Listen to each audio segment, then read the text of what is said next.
instant the first bullet was fired upon their soil, rose in unison in support of their valiant armed forces, and today they continue to honor the blood of their martyrs. Here, in the name of all Iranian people, I extend my heartfelt gratitude to all personalities, nations, governments, and international and regional organizations that stood in solidarity with Iran during this war. Ladies and gentlemen, today, after nearly 2 years of genocide, mass starvation, the perpetuation of apartheid within the occupied territories, and aggression against its neighbors, the ludicrous and delusional scheme of a greater Israel is being proclaimed with brazenness by the highest echelons of that regime. The scheme encompasses vast swaths of the region.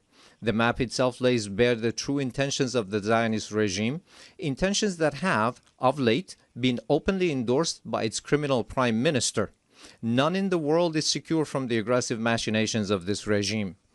It is manifest that the Zionist regime and its sponsors no longer even content themselves with normalization through political means. Rather, they impose their presence through naked force and have styled it peace through strength. Yet, this is neither peace nor power. It is nothing but aggression rooted in coercion and bullying. But we envision our powerful Iran alongside powerful neighbors within a strong region with a radiant future. A future in which we stand together against a grand project that imposes genocide, destruction, and instability upon the region. A future in which collective security is assured through genuine mechanisms of defensive cooperation and joint response to threats. A future in which human dignity and cultural diversity are cherished as foundational values. A future in which collective development is realized through joint investment in infrastructure and modern sciences. A future in which energy security and the equitable use of vital resources from the pillars of economic stability. A future in which the environment is safeguarded for posterity. A future in which national sovereignty and the territorial integrity of states are regarded as non-negotiable principles, a future not in pursuit of peace imposed by force, but founded upon strength derived through peace. In such a strong region, slaughter and bloodshed shall find no place. It is for this very reason that my country has, for many years, been among the staunchest advocates of establishing a region free of weapons of mass destruction. Yet those who themselves possess the largest nuclear arsenals and who in flagrant breach of the NPT make their weapons even deadlier and more destructive have for years subjected our people to pressures on the basis of spurious allegations. Last week, 3 European states, having failed through a decade of bad faith and thereafter by supporting military aggression to bring the proud people of Iran to their knees, at the behest of the United States of America, sought by means of pressure, coercion, imposition, and manifest abuse to reinstate against Iran the Security Council resolutions that had already been terminated. In doing so, they set aside good faith. They circumvented legal obligations. They sought to portray Iran's lawful remedial measures taken in response to the United States' withdrawal from the JCPOA and to Europe's breach and utter incapacity as a gross violation. They falsely presented themselves as parties of good standing to the agreement, and they disparaged Iran's sincere efforts as insufficient.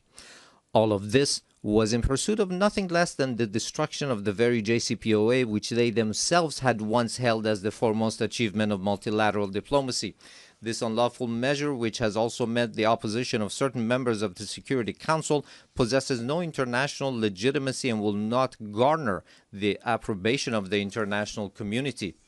I hereby declare once more before this assembly that Iran has never sought and will never seek to build a nuclear bomb.